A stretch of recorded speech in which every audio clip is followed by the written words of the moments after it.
Na época em que eu traí minha esposa, eu tinha certeza de que tinha tudo sob controle.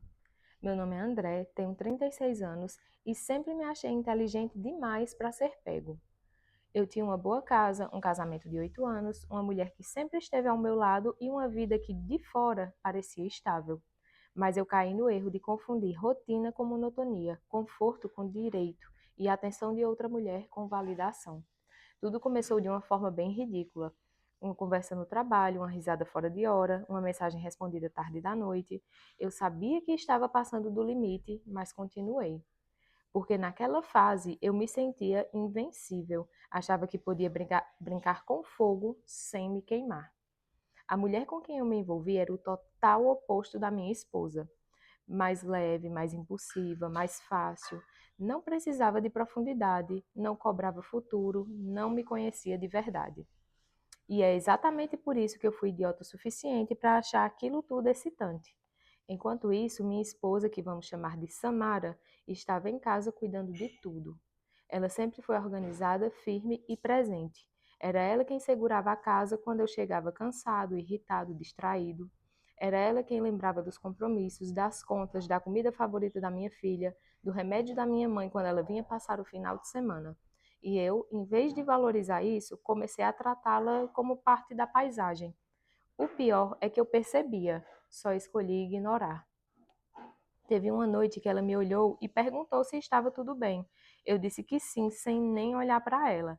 Ela ficou em silêncio por alguns segundos e depois falou bem baixo: Você não está mais aqui comigo.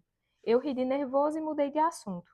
Naquele momento, eu ainda podia ter parado tudo, mas não parei. Eu continuei mentindo por semanas. Inventava reunião, trânsito, problema no celular, qualquer coisa. Saía de casa com o coração acelerado e voltava como se estivesse voltando de uma vida dupla que eu mesmo tinha construído. E o mais nojento é que eu repetia para mim mesmo que ninguém estava se machucando de verdade, como se a mentira só existe se fosse descoberta. Mas ela descobriu. Não com gritos, não com cena, descobriu de um jeito mais frio possível, vendo uma mensagem no meu celular enquanto eu tinha deixado a tela aberta na cozinha. Eu nunca vou esquecer do rosto dela. Não foi raiva, foi choque. Uma espécie de dor tão profunda que parecia fazer barulho. Ela me perguntou se era verdade, e eu, covarde, tentei negar por alguns segundos. Depois tentei minimizar, depois tentei pedir desculpas. Tudo errado, tudo tarde.